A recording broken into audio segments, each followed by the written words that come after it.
up, Allegheny Trail lovers? Great to be with you again tonight. Got a special episode lined up for you as usual.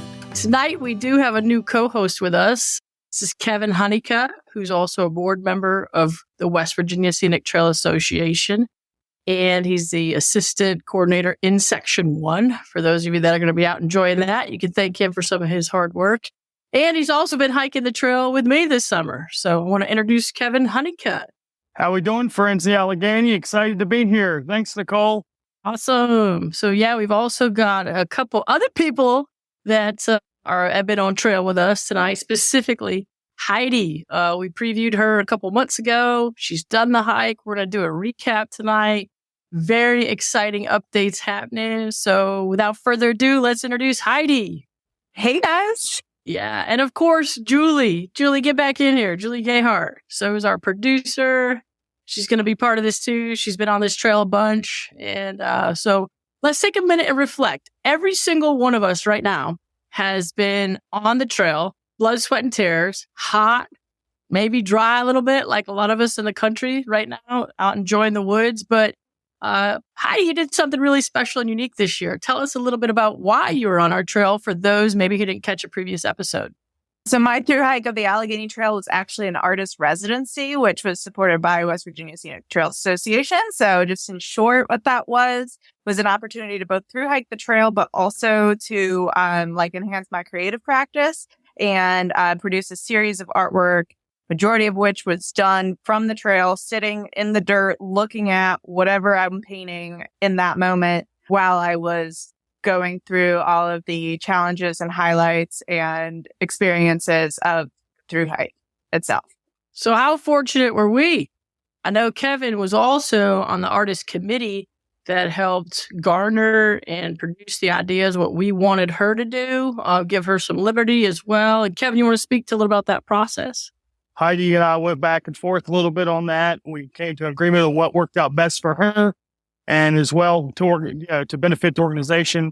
And we're super excited about how well it turned out. So it was great putting this together. You know, some of you have already seen some of her artwork on social media, and, you know, we're really pleased on how it turned out.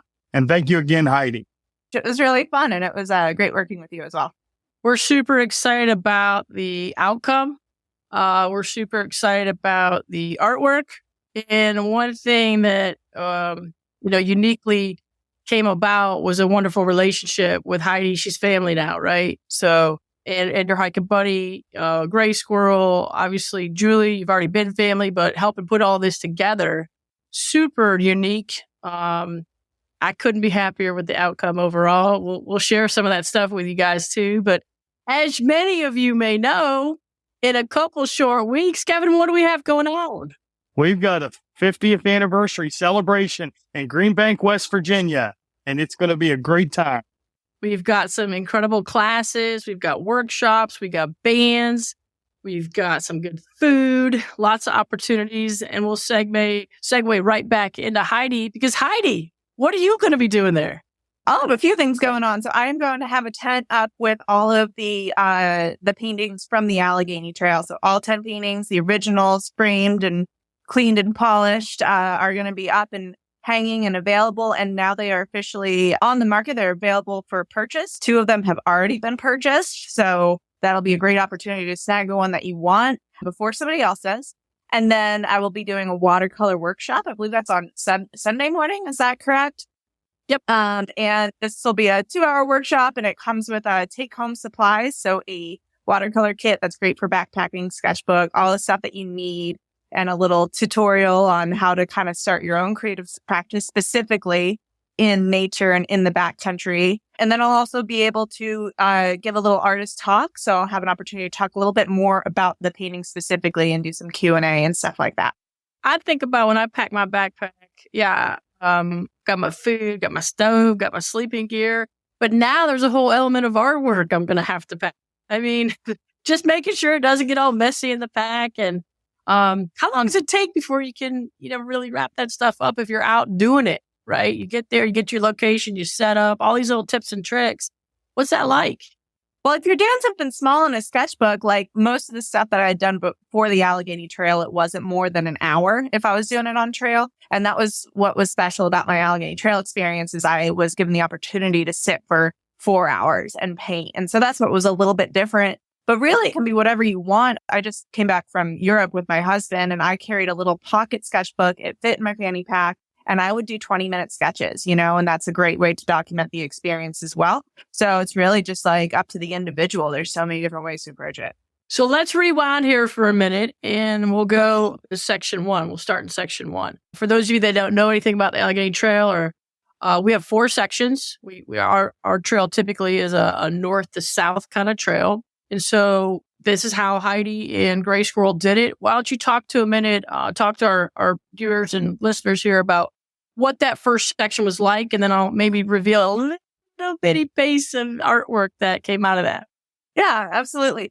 So I feel like this might be maybe an unpopular opinion from thru hikers with Allegheny Trail thru hikers, but I think section 1 might have been my favorite segment. It has there's that word that I don't know if I dare say road walk word.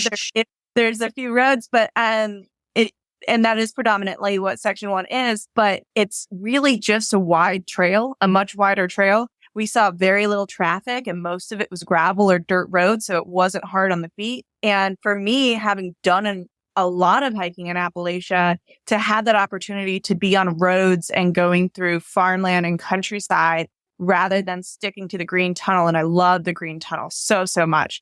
But I really appreciated the uniqueness of section 1, kind of going through the rural areas and kind of seeing like, oh, this is the route. Like you would go by people's homes and you would see like, this is this beautiful road. And the only people who are ever out here are the people who live on the top of this hill, And so it's just so cool to see that little kind of snippet of rural lifestyle in northern West Virginia. And I think it was actually my favorite section of the whole trail.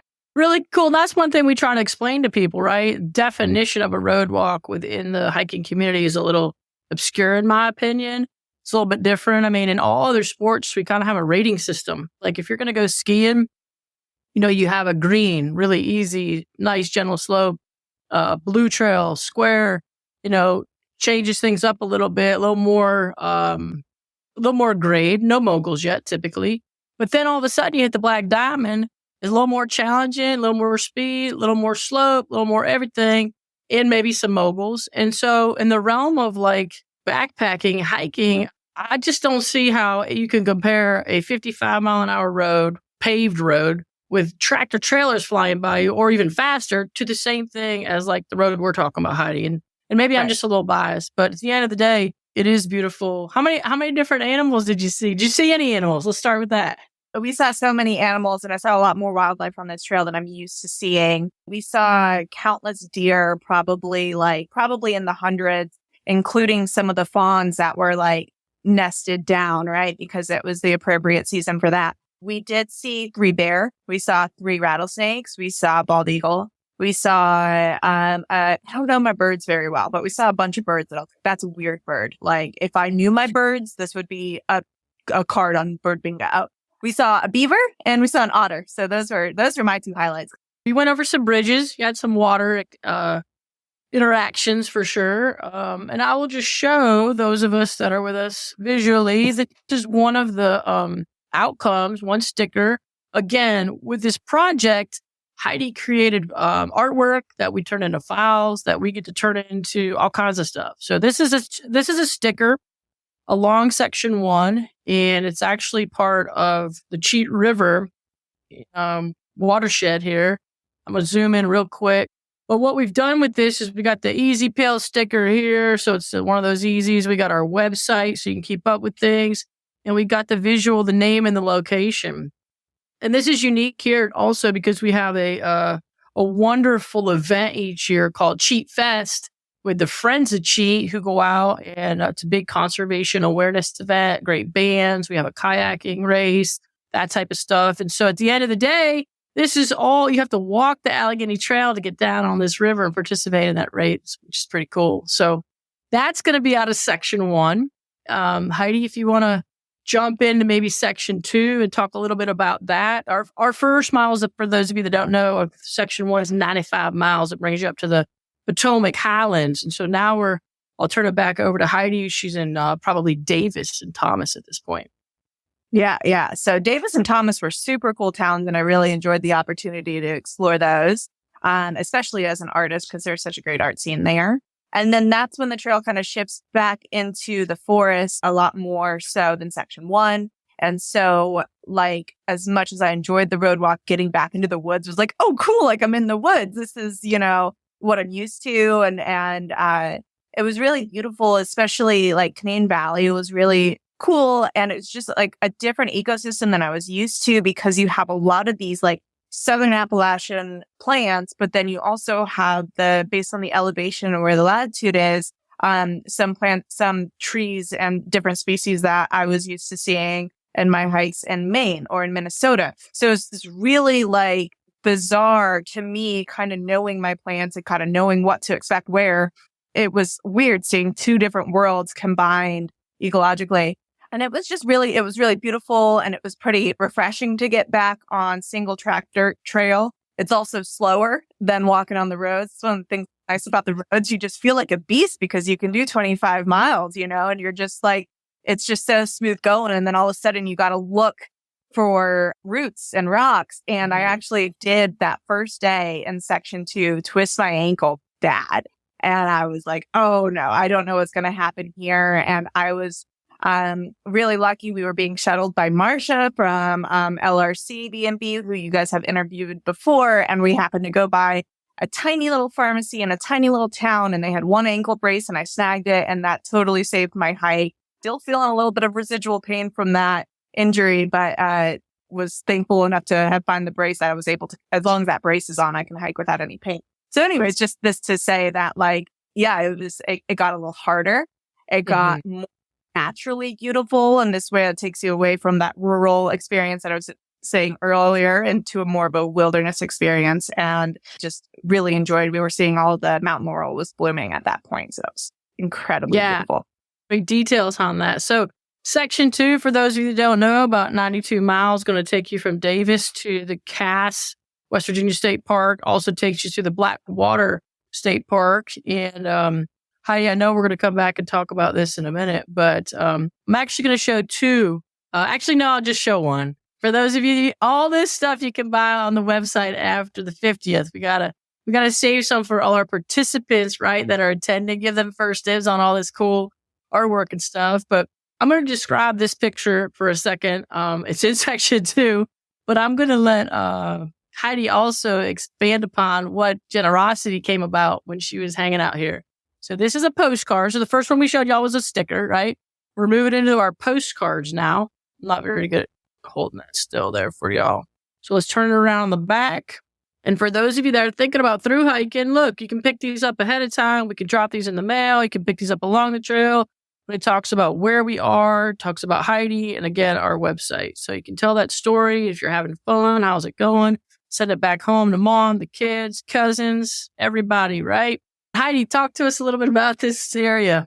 So that was along the Glady Fork. And so we had been doing, we hiked however many miles that day. That was actually, I think, the day that we saw the otter in the river along the Glady. And we got to this like dispersed recreational campground where RVers and stuff can come in and park in a variety of places. And so we kind of expected to see a good bit of people there since it was a weekend. One thing that's unique about this trail is that really, like, we were almost the only hikers that we saw was ourselves that whole time. And coming from an experience like the Appalachian Trail, where you're in this big bubble of hikers and there's this experience of trail magic where people are waiting for this bubble of thru hikers to come through, we kind of expected to get none of that because we didn't really think that we would run into that many community members that really knew what we were doing or why we were out there. But we got to this RV park, and I know other hikers that would be like, oh, there's people around, let's leave. But I was like, no, I have experience in this. There's people around. I get food. And so we set up, we found some neighbors that seemed relatively quiet and they were great. And it was this huge family, and we just kind of asked them, is anybody set up over there? We just have 2 tents. Do you mind? And they're like, yeah, that's totally fine. Where are you coming from? How'd you get here? What's going on? And we walked here from Pennsylvania, and they were just flabbergasted and they were like, well, we had burger. Come on over. So sure enough, we had a whole dinner of trail magic with them that night. And then go back to the tent site. I start that painting. Gray Squirrel's going to set up and he realizes he left his hammock at LRCB&B. And so he also had a tarp and a bivvy system. So it wasn't that essential. And so he wrote on his garment, he wrote to Marcia and said, can you send that to that hammock? Just send it home to my home in Florida. She wrote back, did you make it to the campsite? And he said, yes, she was just checking it. Well, lo and behold, an hour later, Marcia rolls up with the hammock. She drove out with her and her husband. And then she plops down. She also has a full plate of food that was left over from one of the guests that was staying at her B&B that night. So we got double dinner, double trail magic just within a few hours. And we got a lot of trail magic on this trail. We got beer, we got water, we got snacks and rides all up and down this trail. So even though we weren't expecting it nearly the same way you might on something like the Appalachian Trail, we still got a lot of love. So pretty cool stuff there. Hey, Kevin's joining us. We're coming back in a tech issue, but no big thing. So here's the thing. We're in section 2 now and we're fast forwarded through. And I think you met some friends on trail along the way. And then there was this thing. We had a party for a beer that was made for the Allegheny Trail 50th. So Miss Julie, if you want to let me zoom in on this, I'll show this to those that weren't able to attend that launch party with us. But rest assured, you can still get this beer, okay, in West Virginia. And so we'll start on the back. We've got the Allegheny Trails made by Big Timber. Kudos to them. It's a delicious beer. It's a West Coast hoppy IPA. We've got our Allegheny Trail 50th logo there. And we're going to turn it around. It's the entire trail. And this was designed by Miss Rosalie Hazlitt, who is an incredible West Virginia artist, lives locally here in Section 2 in the region. But if we zoom in, you can see where we start up here. But everything on this label is a poster, right? We can buy this label on our website as well. And it goes into a lot of the unique components of the trail, some endangered species, some of the unique towers, the fire towers, the rich history, the morels, the ecosystem, the conservation, the railroads. So I won't bore y'all too long with this, but my goodness, what a beautiful can. I'm going to put this down. But so we had a party. We got Heidi to come to a party on trail. You can't come to West Virginia without a party. I mean, come on. Oh, it was such a good time. Yeah. Kevin, you were there. Yeah. Shout out again to Big Timber. What a wonderful event. They were great to collaborate with. And it was a great turnout. A lot of people came out and had a good time. A lot of beer was consumed, and everybody had a lot of positive things for the Allegheny Trail community. And it was just a all-around positive event for all involved. Don't want to cut you off there, Heidi, if you want to say anything about that last event. Oh, I just had a great time, and I was really stoked to get to meet Rosalie in person there. I have followed her on Instagram and drooled over her work for years now. So I was really thrilled to get to meet her in person and get to chat a little bit. And then the women that we've come to call the sisters, the 3 women that were hiking northbound, we were able to coordinate with Help for You, Nicole, for them to be there as well. So it's really great to kind of be able to be around some other people who were currently through hiking. So we weren't the only ones in the room that sailed really bad. But no, that was great. It was a super event, great support. A lot of people came out to learn about us. A lot of people maybe that were just passing through ended up learning about us. And so, yeah, again, complete appreciation really for Big Timber, what they're also offering, right, in terms of gratitude and giving us some 50% back on those beer sales. So great partnership. Really, really appreciate what they've done. So now we're moving into Section 3, y'all. Section 3 picks us up in Cass State Park. So real famous, right? I'll review that for those that may not know about it, but the largest collection of the Shea engine locomotives, not just in West Virginia, not just in the United States, not just in North America, but the world. So our trail goes right on through the state park that talks about the Shea number 5 that has never left the state, was built here, lives here, operates here. A lot of times locomotives come from all over.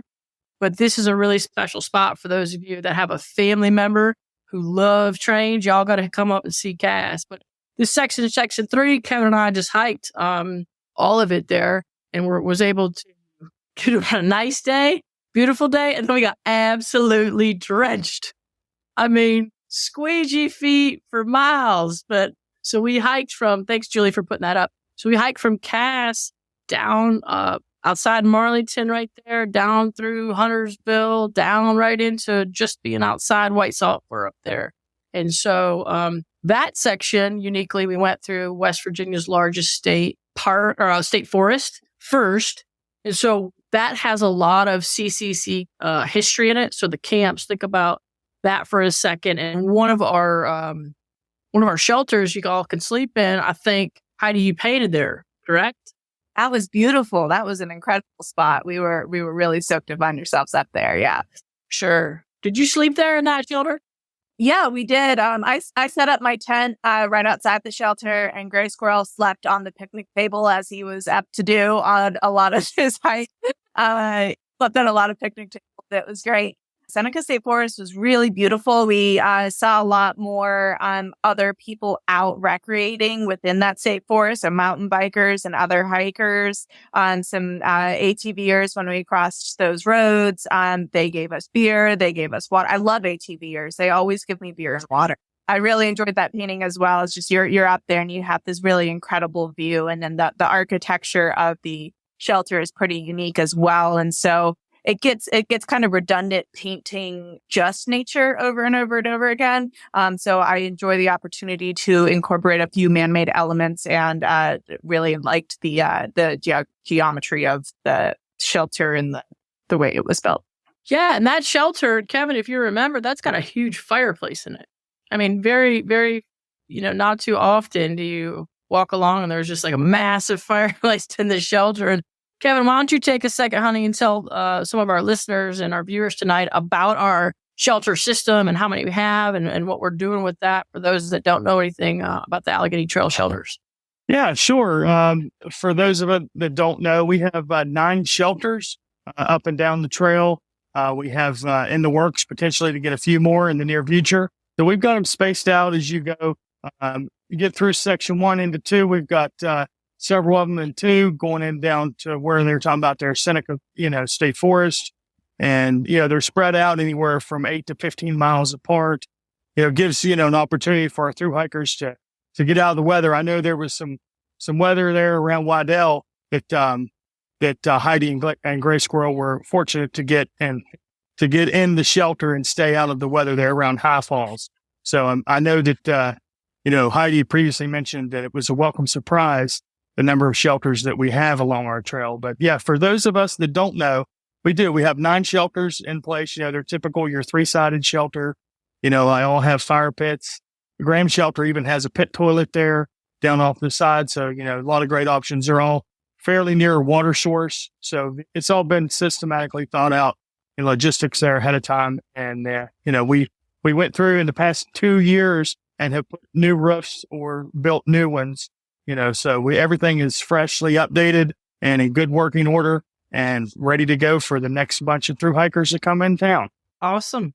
And so, Julie, I'm going to request to zoom in again real quick because this was one of the artwork pieces I wanted to share for section 3 that Heidi did. So imagine yourself sitting in this 100-plus-year-old, well, maybe not quite 100 yet, but the CCC shelters, pretty old, is my point. And so another postcard. But this is the view looking out into nature, right? If I can get this right, y'all, sorry. Through that perspective. So really beautiful south-facing elements there of those beautiful rolling hills. Great picture there. Really classy. I liked how you drew in the artwork of the structure, like you said. And those that go there, it's etched in your brain. I mean, it's just one of those things, right? You'll always have it right there, which is super cool. Again, just a postcard on the back, y'all. Pick one of those up, send it back home to family, save it, do a collage when you get back from the trail. Really inexpensive way to kind of keep the memory rolling. And then this particular state forest actually has 2 shelters that campers can use and hikers can use. It's also the home of the Thorny Mountain Fire Tower, which you can rent. That's right. You get to climb all the way up in that sucker, rent it, sleep in it. It's beautiful. But my friends, year in advance. You got to book a year in advance. It's always booked. It's pretty cool. So that's down the road. We bypass that, right? As you're hiking down the trail, doing your thing. Then we're going to jump into West Virginia's largest state park, which is Watoga. A couple miles we go through there. And so that completes section 3. Now we're going to jump into section 4. Heidi, anything specific? I know like hiking isn't always beautiful and easy and simple. Tell us about what happened in section 4.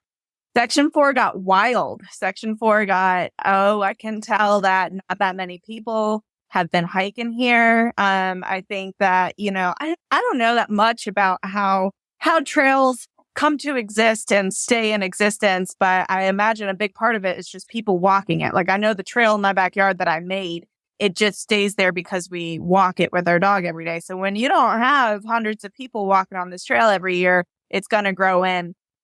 And so, we toggle back and forth between some really pristine and really beautiful trail and some trail that was like, there haven't been humans here in 3 years. It feels like things got much more challenging for us in a way that I wasn't entirely used to. It wasn't that, we were having incredibly challenging climbs or really rocky terrain or something like that. It just was that we were like face to face with what makes Appalachia so brutal. This is a temperate rainforest, I think is technically the designation for our area. And so things grow and things grow fast and they grow in your face and they grow with thorns and they grow with stinging little needles and then these little coiled up critters without legs and rattles on their tails like to live underneath. And so it kind of took a turn for us going into section 4. Definitely not all of section 4 and definitely not even the majority of section 4 was like that. But the challenging parts definitely more ingrained themselves into our memory just because they were tough. I'll point out, I know that there was big trail maintenance day right after Laurel Run, and I have never been more thankful to see evidence of a weed whacker in my life. We got to a road crossing, and I had actually called Justin from the top of the ridgeline prior to say, where I know you guys did trail maintenance somewhere. Can you please just tell me where it is so I know when? And he's like, it's in a mile from where you are. And the lower lows make the highs feel higher. And so when we crossed that bridge and got to that, I did 10 to 12 mile section, that was so obviously blood, sweat and tears went into making that a lot better than I'm assuming it had been prior. There was a lot of appreciation from both of us to make it to that section. We're all volunteer nonprofit. And so to get people to donate their time, donate their energy, donate all kinds of effort to maintain 311 miles is a big deal. And so this particular area, and for those listening too, full disclosure, part of this was closed for a little bit this year with prescribed burn. And so we all know, conservation, maintenance, all that stuff happens. And this was actually in one of our public land areas in the Monongahela National Forest. And so life is going to come back raging after that prescribed burn, right?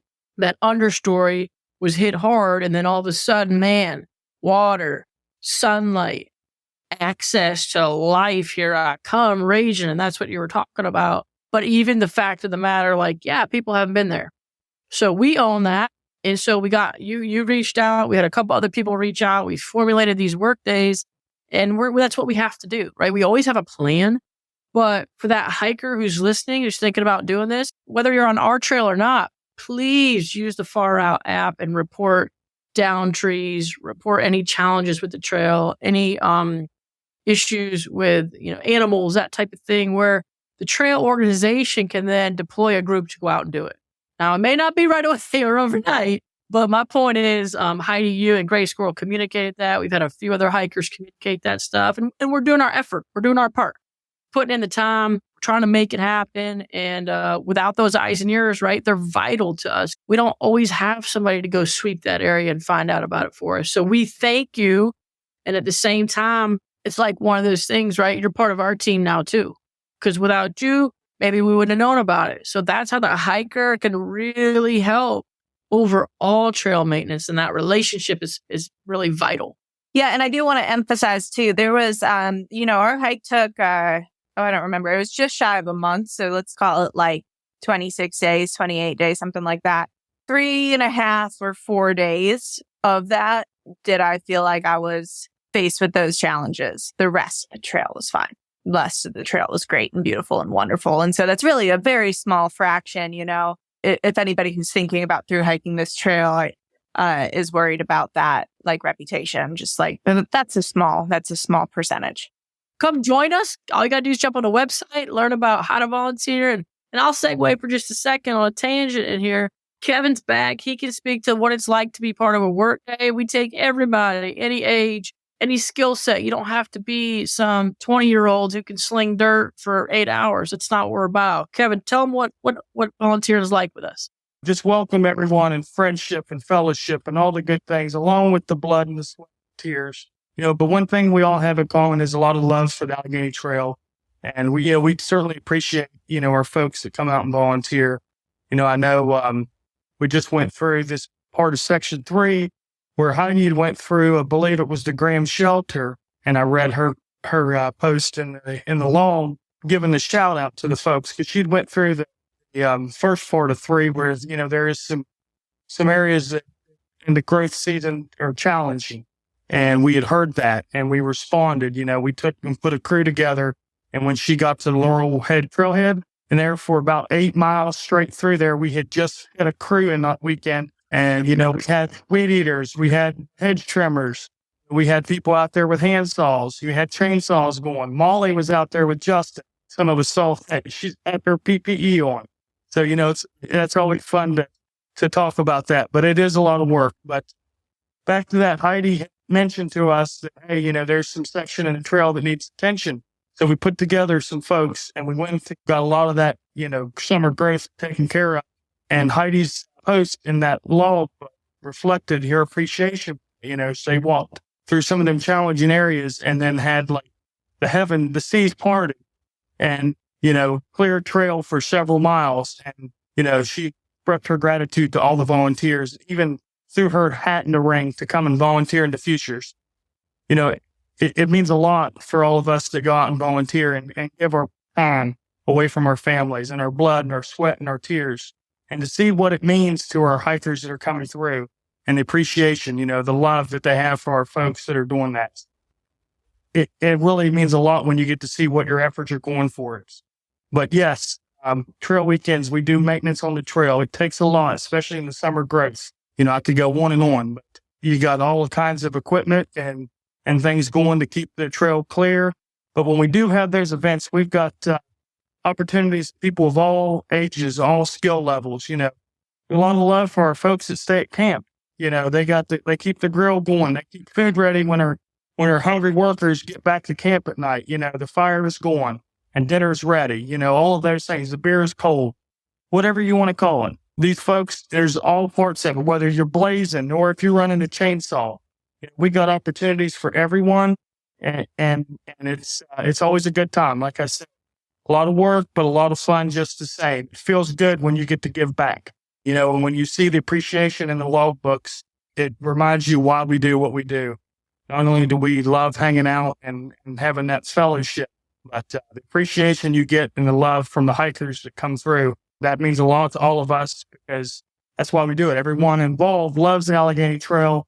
And, it's great to when you get to read those log books and see the appreciations. Yeah. So for those that don't know, or maybe new to this, what we do is we have a variety of trail weekends, work weekends throughout the trail, right? So section 1, 2, 3, and 4, they all have different coordinators. We make things happen. That looks like maybe a 2-day work day, maybe a 1-day work day, but typically we arrive on a Friday and we kind of, wrap things up Sunday afternoon. And, one thing Kevin was highlighting, right, is skill set for anybody. If you just want to drive a car one way, do you know how nice it is to have a shuttle? Well, Heidi, I know you do because you were hiking, but imagine carrying all your gear doing trail work and you have to afterwards, you have to double back and walk all the way back to get to your vehicle as opposed to walking through. I mean, the simplicity of just shuttling people, being a camp cook, being a camp manager. And that looks like, yeah, sure, the fire. But it also looks like making sure, everybody's stuff at camp is safe, right? Some people have dogs. Hey, depending on the location where we are, just checking on the dogs and stuff like that, making sure it's fun. We have some wonderful partners throughout our work days, whether that's state forests, private landowners, the national forest. So we would be remiss without thanking everybody that makes this trail and its foundation when it comes to maintenance. No, right? We all can't do it alone. We're all one big, huge team, and it's fun. I mean, you meet people from all walks of life, and a lot of times potluck, maybe some foods you've never, ever heard of in your life, and maybe some foods you never want to try again. But the point is, it's like a blast. It really, really is. So speaking of section 4, I've got one other piece of art I thought I'd share here with everybody. This is beautiful. I'm not biased. This is just another beautiful piece of artwork that Heidi created from nothing but her mind. This is up in section 4. And let me see if y'all can see that. That is on Smith Knob. It's down in Greenbrier County. And looks just like this. So the trail comes up, and I don't know if it's pretty big. So at the end of the day, y'all, we've got stickers, we got postcards. This is a print. This is 11 by 14. And so how beautiful would that look hanging up in your office or in your bedroom or whatever? Beautiful memory there. So if you want to talk about that little area for a second, feel free, hon. Yeah, sure. So that one was done right outside of Graham Shelter, which was right after that stretch of really well-maintained trail. And we got there. I walked out into that field and did the sketch that night, and then went back out the next morning and painted it during the sunrise, which was, I hadn't done really any sunrises in person yet because I don't typically like to wake up that early, but it was told to be a great spot for a sunrise painting. And so I was glad I was able to capture those unique colors and that different color palette and stuff from that experience. And so that was really cool while we stayed at Graham Shelter, which is a phenomenal shelter that's really well maintained and actually water cached. And so there's gallons and gallons of water up there that correct me if I'm wrong, that the family provides that owns the land. Justin's providing that. Okay. And Molly. Thank you, Justin. Thank you, Molly. And then we met the family who owns the land adjacent to that. So they were out in that field doing something. So they came up and we got to chat with them a little bit as well. And yeah, we had a great night's stay in that shelter as well. Julie, I'm going to have you zoom in on one other thing here. So those of you that may know, and feel free to sing it with me. I know y'all got some mountaineer love out there. So we have a song by Mr. John Denver. It goes something like, country roads taking me home. Right to the place I can't sing. But anyway, Allegheny Trail, West Virginia. So here's the thing, y'all. Got a sticker. It's called Take Me Home. It's a beautiful mountain scene, a beautiful barn. You can see our yellow blaze there. That's just speckled right throughout the trail. We've got some beautiful, rich country farmland. I know we were talking about that in section 1, but overall, all of this artwork that Heidi did, so stickers, postcards, prints, it's all going to be available on our website, but you can get it first in person at the 50th. Who knows? Heidi may be even doing a signing on the back of the print or something. I don't know. I'm just throwing it out there, baby. Throwing it out there. So as we wrap this episode up, overall, our hope, right, Heidi, is that this is an experience new for both of us, an opportunity for us to learn, grow, utilize your talents, your expertise to, transcend into the universe. Hey, come hike the Allegheny Trail. And on the flip side, it was a joy to work with you. You're an incredible artist, incredible person. It's just such a gift you have to look at something and bring it to life like that. And so, we hope other trails can seek your tutelage and learn from you and partner with you to make their trails shine just as beautifully as what you've done for us. We'll turn that over for you to second. Maybe talk something about like what it was like to work together. We've been on this a little while. This didn't happen overnight. When I hiked the Appalachian Trail 6 years ago now, when I finished, it's just such an effort to get out there and quit the job and save the money and stuff to do that experience. And my big goal coming back from that was to figure out a way to make adventure sustainable and figure out a way to incorporate it into my career in a way that I didn't have to quit my job to go out and to do these hikes. And so that has been my goal. That's what I've been working for the last 6 years. And this really felt like a sort of pinnacle to come to this opportunity where, I've been making a living off of hiking and I've been making a living off of art kind of separately. And so to be able to merge the two together and do something in this fashion that like advanced my career, but was hopefully mutually beneficial for you guys as well. It was just like a really cool experience. And so I'm really glad that and incredibly thankful that that opportunity was given to me from you guys. And I'm really excited to see how like this idea and this concept can be taken further with other trails and other just like recreational opportunities. And we'll segue off for a second here. So the Allegheny Trail goes through 7 of the 12 Mon Forest towns. And so in West Virginia, we have an initiative called the Mon Forest Towns, which if you look at top to bottom of Monongahela National Forest, there are some towns there that were left behind a little bit, whether it was railroad, right, coal industry, timber industry. And so the epicenter of our trail and direct center, I should say, is in Durbin, West Virginia. And so one of the other components that we have with a relationship with the Mon Forest towns and several other towns throughout our trail are Mon Forest towns. But one of the components we wanted to bring to light was the fact that Heidi is very talented. And so in the next few weeks here, not only is the Allegheny Trail going to benefit from her expertise, but the town of Durbin is going to have a mural designed by Heidi. So yeah, very exciting. Again, a friend of the Allegheny Trail, the town of Durbin, the Mon Forest towns, Pocahontas County, Convention and Visitors Bureau are all part of this collective of helping lift and elevate awareness of our trail, just like the outdoor recreation community, right? So West Virginia is really growing in this lane, in this aspect of our usage of the forest. And we want to keep that sustainable. Like you said, we want to keep conservation focused. And this trail is used by a lot of people. At the end of the day, one of the big things I'm super excited about right before the 50th is this mural that's going to be done. So those of you that are coming through Durbin, West Virginia, you're going to see an amazing piece of artwork just come like right in front of you. It's going to be colorful. It's going to speak to who is Durbin, right? Who were they? Who are they? Who are they going to be? That type of stuff. I don't want to give it all away. Totally worth the drive to come check it out. But Heidi, tell us a little bit about your mural background. And I know you've done a few of these in some unique places. And for those of us that are the hikers out here, the backpackers, outdoor lovers, tell us a little bit about the Appalachian Trail where your artwork's located.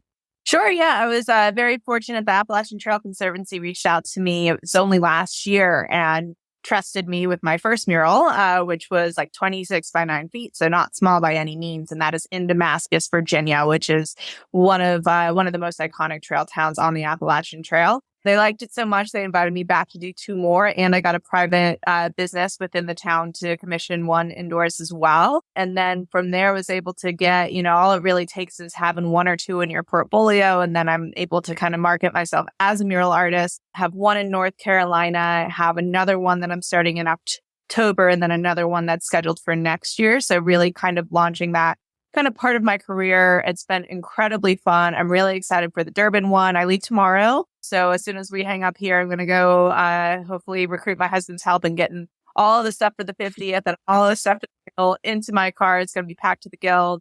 And, they're a lot of work. I'm going to be working for 2 weeks from sun up to sundown. And it's really physically challenging in a lot of ways. And but it's so fun to work at such a large scale. There's a lot of room for detail and storytelling. Really, one of my favorite things about working on murals has been working in front of the public, and so having people that are just walking by and can stop and look. And I think a lot of times people are like, do you mind if I like take a picture? I'm like, no, this is great. It gives me an opportunity to kind of socialize and engage and get genuine feedback as it's happening. And the murals I've done in the past, people have been able to point out like, the anatomy of the guitar. Like maybe that's not right. It's like, oh, cool. Now you said that. Now I can fix it. Or like, oh, you're going to include this, right? And I'm like, well, I wasn't, but now I'm gonna, because 5 people mentioned it today. So I really enjoy the opportunity to get the community's feedback while I'm working. I'm looking forward to spending some more time in Durban. We enjoyed a great day there on the thru hike. So I'm excited to be back. And I don't know if you guys know this will be my biggest mural yet. So excited to get that in the bag. Yeah, it's going to be 30 by 10. Shout out to Durban. If anybody wants to come to the mural reveal party, that's going to be September 4th from 6 to 8, downtown Durban. You cannot miss the mural. Like, you cannot miss it. It's huge. It's going to be a blast. Yeah. So, and then that segues right into a couple miles away, 12 miles away or so, is the Green Bank Observatory location where we're having our 50th, where you're going to be there. Julie, how about you coming on screen, girl, and joining us? Because we know you're going to be there too. First of all, it's great to be back on the mic with everybody. I love, being on the mic, but I also love being behind the scenes with you guys. And the trailer that you saw at the beginning of this episode was produced by Jester Wallace Productions. So a media company that I co-own with Austin Wallace. And we will be premiering the full film at the 50th, as well as showing a previous film, Safe and Found, that we worked with Heidi on as well. So excited about that. I'm just excited to see you guys in person again. I mean, there's nothing like hanging out with a bunch of hikers. Come on. You can't beat it. So, and Heidi, I just want to tell you congratulations. I remember when we had the conversation and you were saying that you had this idea for the Allegheny Trail and for it totally to come to fruition. And, everything circles around when you have a network. And I'm just absolutely excited and looking forward to seeing you guys here in a couple weeks. Likewise. So I got one more thing. As you guys know, Hiker Metals is a company. So I've got a real live one here, Julie, if you want to zoom in a little bit. But so these are the Hiker Metals that WIM's company has created for us. And so let's think about this for a second. We've got the rolling hills of West Virginia. We've got Hanging Rock. We got Hanging Rock. Got our logo in red is the beautiful serpentining trail through the entire state in the mountains of West Virginia through there. And then on the actual ribbon part, these are unique and different. So when we got him to create a little bit of an oak tree element, West Virginia is really unique in that ecosystem, and the hardwoods here, part of Appalachia, the lungs of the world, for those of you that don't know that, with our hardwoods breathing for us all through there. And we also was able to etch that into the side of this. So what that is that's our blaze, our yellow blaze on an oak tree, which again, we have, I think 9 different ones in West Virginia. I could be wrong on that, could be more. But on the back can actually have etched the year, your name, your trail name, your experience, whatever you want. So Heidi, I think I heard you say you got one of these. Is that right? Yeah, I went on and I snagged that one. And then also I just completed the Tour de Mont Blanc because my husband and I spent the last month in Europe. So I grabbed that one. And I want to say I might have also snagged like a Pinhoti or one of the other hikes I've done a few years ago, just like while I was on his website. So, well, I'm here. I'll go ahead and get all of them. But yeah, excited to go ahead and get my Allegheny Trail one. Yeah, awesome. So what a memory. What an accomplishment. Kudos to you, honey. Kevin and I have been hiking. I've been doing some updates through the other previous podcasts. And so I said I was going to get it done before the 50th. Then life happens. But I think statistically I'm at the 64 mile left mark. And been doing it as a team. So want to complete it as a team. Kevin, hop in here. Tell us what you're thinking about that. I know we've been hiking some together. Yeah, I'm excited. We only got about 60 miles left. A lot of excitement coming up. We get to finish that up together. Yeah, we will definitely get it done. If not before the 50th, it will be done this fall in the year of 2024 for sure. Awesome. So guys, great episode. Again, just hurry up, recap. Come to the 50th. If you can't make it, you can get all this amazing artwork. You can see all this. Tickets are on sale for another 3 days. It's going to be epic, adventure, memories made. I can't even wait. I can't take it. Gray Squirrel's going to be there. Julie's going to be there. I'm going to be there. Molly's going to be there. Jester's going to be there. Tiffany's going to be there. Y'all should too. Everybody should be there. The whole Allegheny crew is going to be there, right? So all those volunteers you may never, ever meet or see or talk to, I promise you, you just say thank you. They're going to know it. So guys, girls, without further ado, I'm going to wrap it up tonight. Appreciate the energy you brought. Appreciate the story. Great partnership, y'all. Just thank you so much. And see you in a couple of weeks. Happy trails.